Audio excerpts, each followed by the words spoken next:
Hello, hello, hello. This is Gresh from the I Am CEO podcast. I have a very special guest on the show today. I have Danielle Berman of Tackle What's Next. Danielle, it's awesome having you on the show. Thank you so much for having me, Gresh. I'm looking forward to it. Definitely super excited to have you on. And before we jumped in, I want to read a little bit more about Danielle so you can hear about all the awesome things that she's doing. And Danielle has dedicated her career to helping athletes understand their full potential. She believes that athletes should be supported as individuals with unique skills, passions, interests, rather than a cog in the sports industry machine. That's why she founded Tackle What's Next, where she serves as CEO to provide athletes of all ages, sports, and circumstances the opportunity to focus on creating impact and finding purpose in life after sports.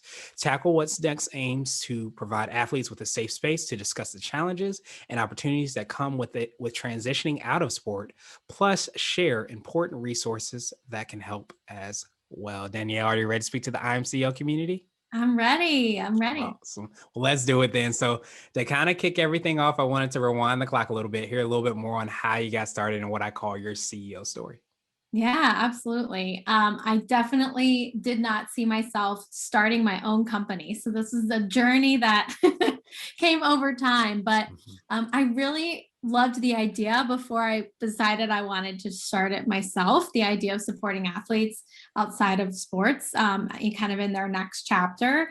And I was really looking for ways to do that. So even when I was working full time at a marketing agency or working for other sports, small business firms, that was always what I wanted to do, what I was drawn to.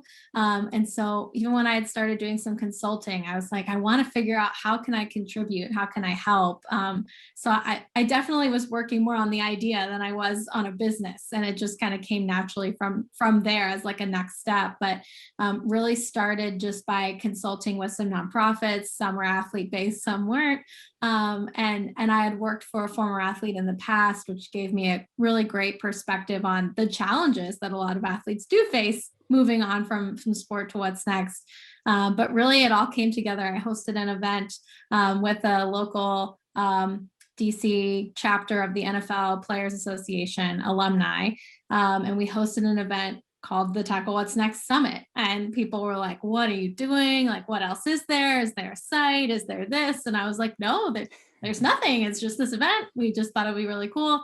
I've always wanted to get into this. And that just genuine interest really propelled me to launch an actual business out of it, at least on the marketing side. And now services have been coming out of that. So it's been a whirlwind of 2 years, but it's been really cool.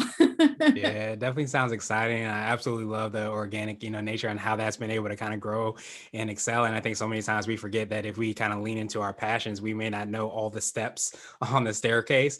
But if we continue to take, those steps and you continue to have I guess that hard work mentality, so to speak, then you can kind of see all those things come to fruition. Yeah. Yeah, absolutely. I think that's exactly right. And it's been definitely a learning curve. Again, not something I really saw myself being able to do or like ever tackling, but it was definitely an exciting journey. And it's been every day is a new opportunity to be like, oh, okay, I need to do this. Great. It's almost April, so taxes are always really fun and exciting. Yeah. And just like all these things that as a CEO you now learn, especially entrepreneurs, like it's all these different things that you're like, oh, I never even thought about that, but okay, yes, we do need to do that. Yeah, absolutely. To say the least, is definitely a fire hose experience. I would definitely say so.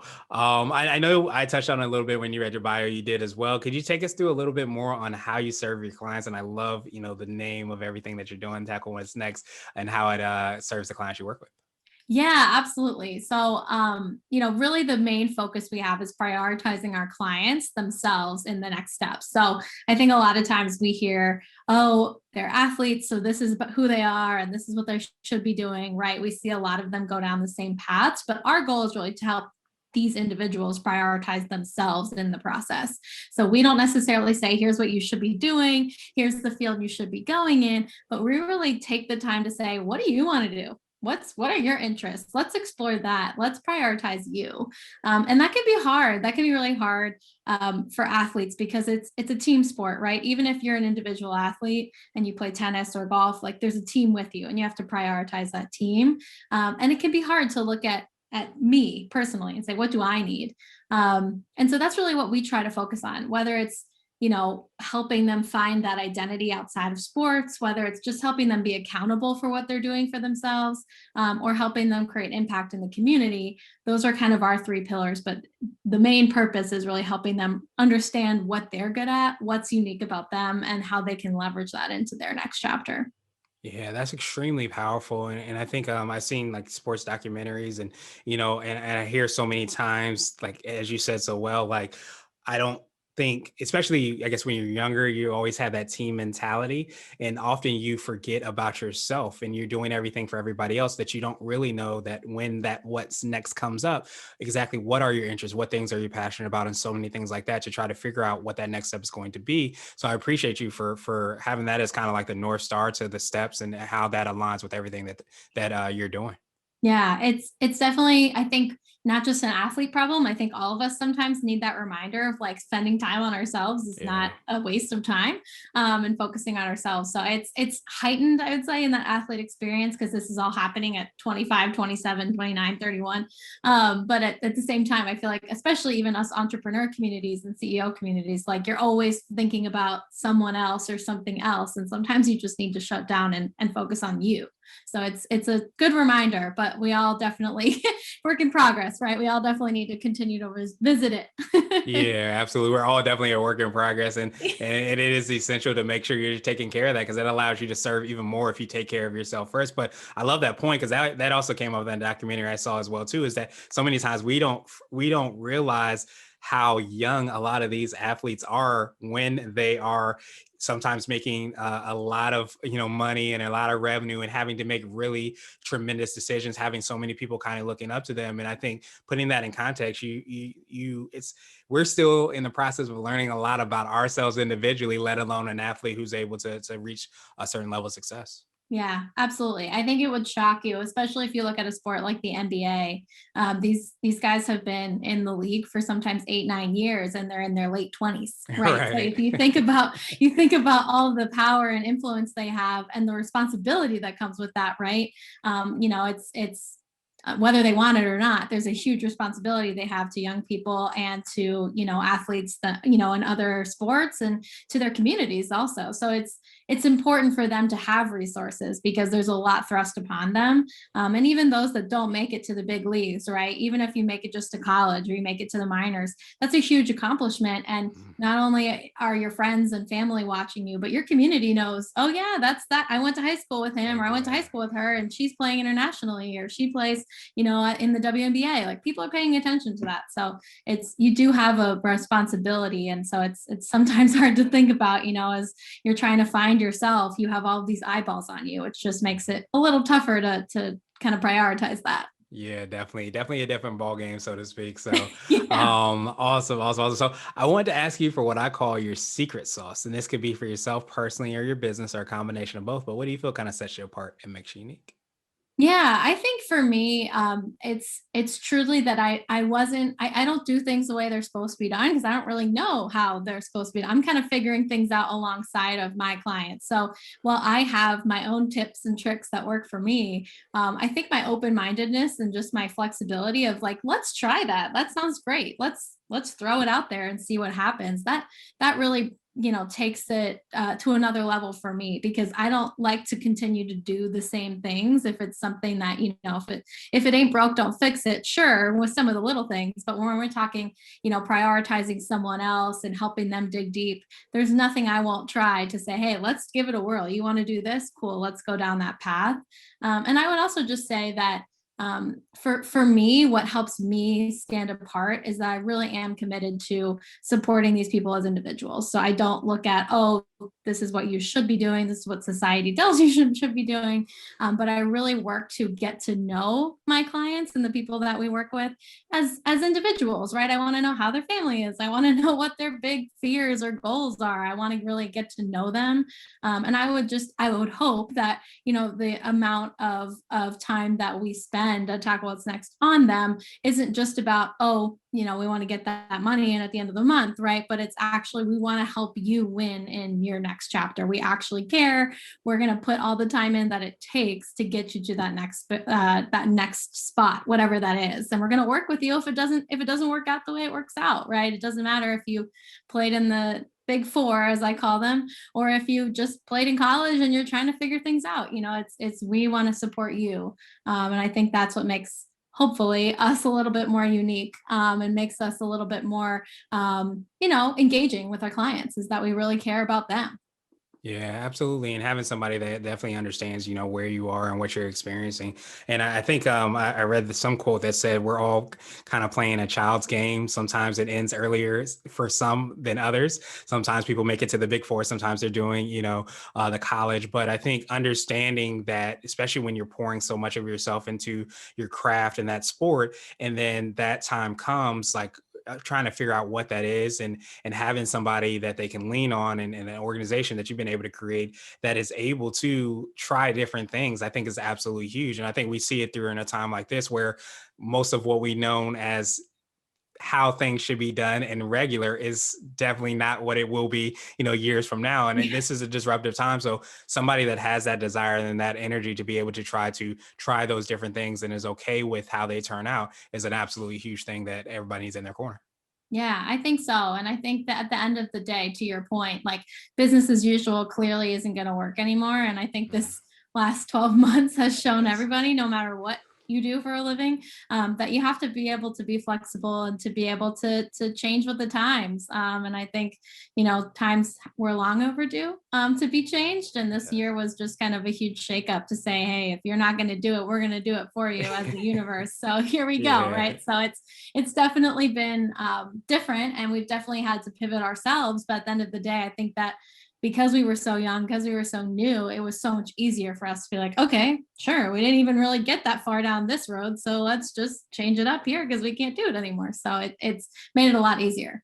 Yeah, absolutely. And I think too, but if you have that kind of DNA, that culture as well too, that also makes it easier because you understand that change is the only inevitable. And you Mhm. start to do that, and I guess you implement that before it gets implemented on you often, which is what we have all experienced in that some form, shape, or fashion. So Yeah, uh, absolutely. yeah, I truly appreciate that. So I wanted to switch gears a little bit, and I want to ask you for what I call a CEO hack. So this could be like an Apple book or a habit that you have, but what's something that makes you more effective and efficient? Yeah, I would say the biggest thing that makes me effective is I absolutely take from other people. I am someone that if somebody gives a good app, like you said, or like a habit trick, I try it. Like I don't put myself as like, oh, my system is perfect and it's perfect for me. But I will absolutely take an app someone recommends or a lifestyle tip that someone recommends and see if it fits into my, routine or schedule or systems.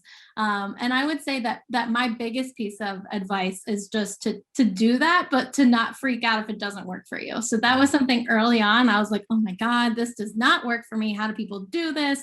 It would be like, oh, I get up at 5 in the morning and work out and get all of my stuff done personally before 9 a.m. And that's just not me. I'm not a morning person. So I was like, oh my God, I'm never going to be able to do this if people are getting up at 4:35 in the morning.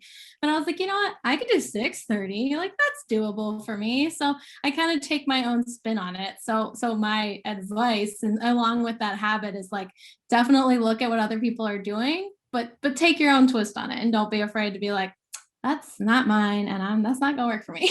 Yeah, Because that it definitely was a learning curve for me being like, oh yeah, I'm not gonna be all over social media all the time. I don't have time for that. That's just not what I do. And that's okay. Everybody has their own thing. So but yeah, I think for me, I'm a big fan of reading those tips and answer hearing those questions from other guests of yours, right? And being like, oh, let me look into that. Oh, let me look into that. As much efficiency as I can put into my day. I love it. Yeah, that's absolutely huge. I'm glad to hear I'm not the only one that's always like, okay, I'm going to try that. I'm going to implement that, and Yeah. taking the best ideas, from some of the best people, because the saying is success leaves clues.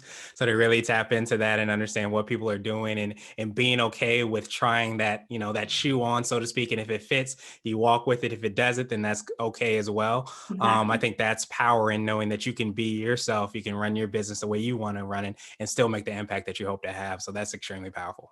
Yeah, no, that's a great way to put it. If it fits, great. If not, take it off and say, thanks for letting me try it on. Right. So it's definitely, I'm a big fan of crowdsourcing and best practices. Mhm. And yeah, like you said, if there's stuff out there that's working, why not try it? Why struggle if you don't have to? Exactly. So I wanted to ask you now for what I call CEO nuggets. So that could be a word of wisdom or piece of advice. It might be something you would tell a client, or if you hopped into a time machine, you might tell your younger business self.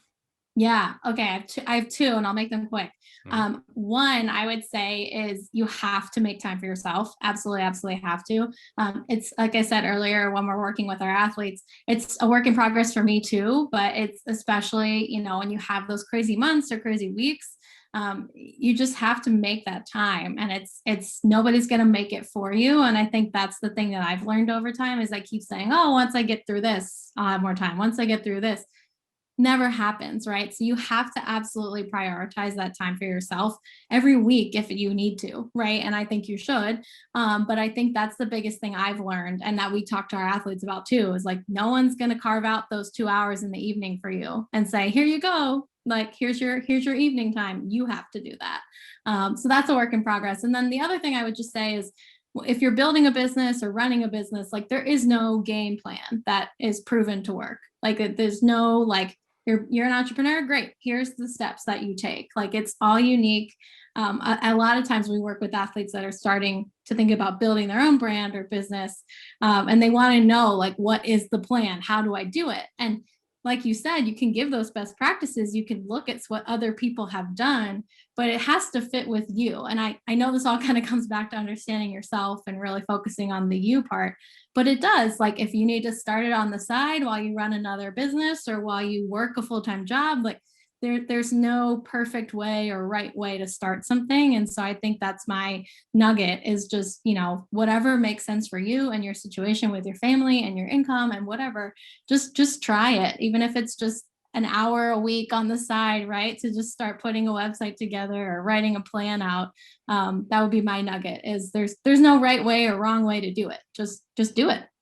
Yeah, I absolutely love both of those nuggets, and it's extremely powerful to have that kind of peace in knowing. I think that just doing it is some of the best ways that you can kind of learn from and to build something great. And I think that if you listen to enough people that have been quote unquote successful, you'll hear that the stories are all different. They've done it in Yeah. their own unique ways. And I think, as we talked about before, like even during times like this, if there is a game plan or success plan, a lot of times things become completely disrupted. So the times change and things like that happen. So you kind of have to have peace in knowing that. But I also love, the kind of the self-care, taking care of yourself, and how big that is, because I think as people that give so much as entrepreneurs and startup founders and CEOs and even athletes do, we're always kind of last on the totem pole. Yep. And if we can kind of reverse that to change that priority, it doesn't take away from what we're given. It actually allows us to give more, which is, I think, one of the counter, I guess, intuitive things that we don't sometimes realize. So I love that nugget just because it reminds us of how important that is and the impact that can have. Yeah, if you can prioritize yourself, and it's, again, I'm still working on it. I know I Right. need to, and I'm Me still every three. day. Me three. Every day I'm trying to get better. But if you can do that first, then other people are going to start to invest in you because they've seen that you are investing in yourself and you believe in yourself and you're giving yourself the respect and boundaries you deserve. And it's important. It's really important. And again, you can kind of tell those people that aren't doing it because they might be stressed or they're overrun, and you can tell, and yourself too, when you're not giving yourself the space and resources and just relaxing time that you need to recover. So just, that would be my big thing, is if you don't do anything else, you don't take anything else from this conversation, like carve out an hour to spend time on just you, just yourself. Yeah, absolutely. Do something for yourself. That's what I like to say. Yeah. So, Danielle, truly appreciate that. Now, I wanted to ask you my absolute favorite question, which is the definition of what it means to be a CEO. And we're hoping to have different quote unquote CEOs on the show. So, Danielle, what does being a CEO mean to you? Yeah, I think being a CEO is really putting a solution out there to a problem, and you're in charge of how that solution operates and is sustainable, and how it impacts people. I'm a big proponent of putting, products, companies, services out there in the world that actually make the world better. And so I think CEOs are responsible for doing that, whether it's internally with your employees, whether it's with your clients, or whether it's out there in the community. I think CEOs are the important linchpins keeping all of these companies together. And I think they really hold a lot of responsibility for making these companies sustainable and impactful. So I think they're leaders, they're motivators, they're team players. I think most of all, they do understand that you have to put yourself first sometimes in order to create success. But at the end of the day, it's putting yourself first to help others. And I think that's really the big definition of a CEO. Yeah, absolutely love that. Yeah, when you're able to kind of give to yourself, you're able to give so much more to others. And so many times when we give to ourselves, we don't have anything left for ourselves. And that marathon starts to end right then and right there. So we have to truly understand that. But I absolutely, appreciate that perspective, because I think so many times we don't realize the impact that we have. But if we are really looking at it from a service mindset and a service perspective, then that really starts to trickle down from there. Yeah, definitely. I think it's so important. And, I think it's great that everyone probably, hopefully, has a different answer to that question, because that's one of the other things is I think the best thing about your brand and I am CEO is that there's so many different CEOs out there with different interests, passions, goals, directions. So I don't think it's just one thing, but I think the idea is that all of these CEOs are working to create a better world and empower the people around them to do that. So I think that's the best part about it is you really get to control your own destiny. Yeah, absolutely. That's the beauty of it. And I definitely I'm going to take that recording. I'm going to put it on the commercial, because that's exactly what we're trying to do. So I truly appreciate that, Danielle. I appreciate all the awesome things you're doing. And what I want to do is pass you the mic, so to speak, just to see if there's anything additional you want to let our readers and listeners know. And of course, how best they can get a hold of you and find about all the awesome things you're working on. Yeah, thank you so much for having me here. I definitely love the I Am CEO brand and CB Nation. Like, I just think it's great. I've been following and reading and, getting all the blog goodies of other people's nuggets and great advice. But you can find us at tacklewhatsnext.com or at tacklewhatsnext on any social media platform. We have a weekly newsletter we send out to all of our athletes and subscribers about things like prioritizing yourself and events coming up. So you're welcome to subscribe to that through our website. But really, it's been great to be here. Thank you so much for the opportunity to share what we're doing. Yeah, absolutely. It's great to have you on as well. We will have the links and information in the show notes too, so everybody can follow up with you and subscribe and hear about all those awesome things. But I appreciate you, Danielle, for reminding us of all the awesome stuff that you do to take care of ourselves and to really make an impact in people's lives. And I appreciate your time, and I hope you have a great rest of the day. Thank you. You too. Thanks for having me.